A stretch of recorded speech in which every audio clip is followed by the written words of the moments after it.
Hi, good evening, friends. Welcome to my channel. So, as already I have told you that revision is very important for you guys. So, please go through such kind of MCQs or whatever the material you are getting on internet. You have to practice your previous study so that you can be boost up and you will be able to revise that thing. So, we are starting with the questions. The first question is, which of the following is correct? A, X-ray can be affected by electric field, X-ray can be affected by magnetic field. Option C, X-ray are non-electrical, and option D, X-rays are non-electromagnetic. So please choose the correct answer. Now we'll proceed with the second question.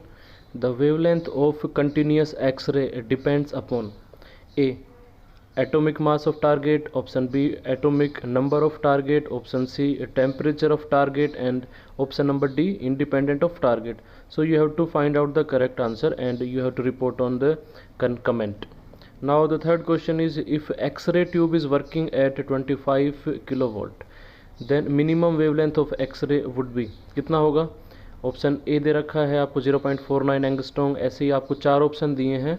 You have to select the correct answer. This is ये calculative, ज़्यादा इतना calculation भी नहीं है, very easy. You have to write in the comment the answer.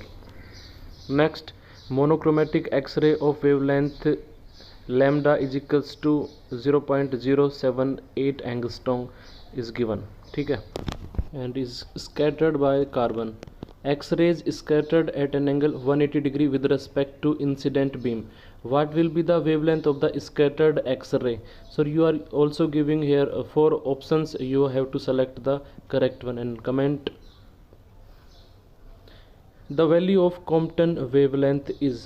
Compton wavelength की value कितनी होती है वो आपको इनमें से चूज़ करना है. ठीक है, तो आपको जो करेक्ट लग रहा है आप उसको कमेंट में कमेंट कर सकते हैं, कमेंट बॉक्स के अंदर, ताकि हमें पता चले कि सही है या गलत है. ठीक है, ये सभी आपके रिवीजन के लिए है. कुछ आसान सवाल है, कुछ थोड़े से प्रैक्टिस वाले हैं. The next question is, Compton shift is shift in the charges, shift in the frequency, shift in the wavelength और नन ऑफ द अबव. तो ये आपको इसमें से भी क्या करना है कि जो सही लग रहा है उसको चूज़ करना है. ये चीज़ें क्या प्रैक्टिस करोगे तो आपके दिमाग में आती रहेंगी और आप इसको भूलोगे नहीं. हो सकता है डायरेक्ट ये सवाल आ जाए. Question number 7, Compton shift depends on amplitude of frequency, incident radiations, nature of scattering substances या फिर आपका angle of scattering.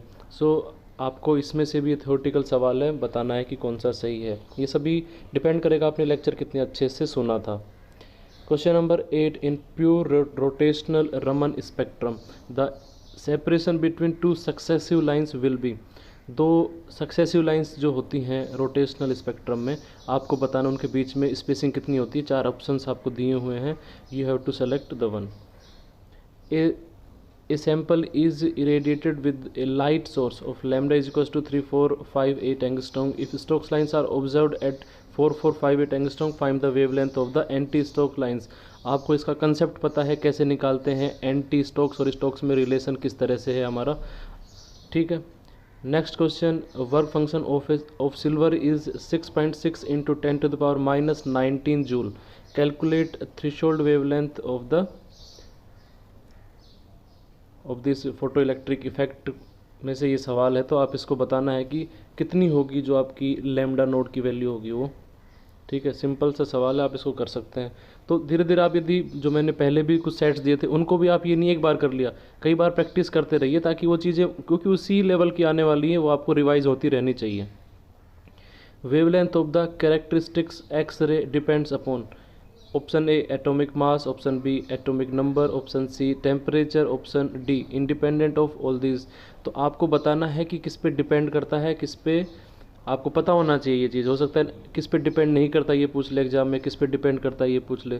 आपको पूरी थ्योरी क्लियर होनी चाहिए एक्सरे की. मैंने आपको पूरा लेक्चर में समझाया था, कोई दिक्कत नहीं होनी चाहिए उसमें. ठीक है, तो अभी हम आज इतने ही सवाल करेंगे. ठीक है, आप इनको प्रैक्टिस कीजिए और आप नोट्स भी बना सकते हैं. आपको यदि लगता है कि नोट्स की आवश्यकता है तो, नहीं तो आप वीडियो देख के भी रिवाइज कर सकते हैं. बहुत बहुत धन्यवाद. नमस्कार. उम्मीद करता हूँ आप अच्छे पढ़ रहे होंगे और आप सभी मस्त होंगे एकदम. धन्यवाद.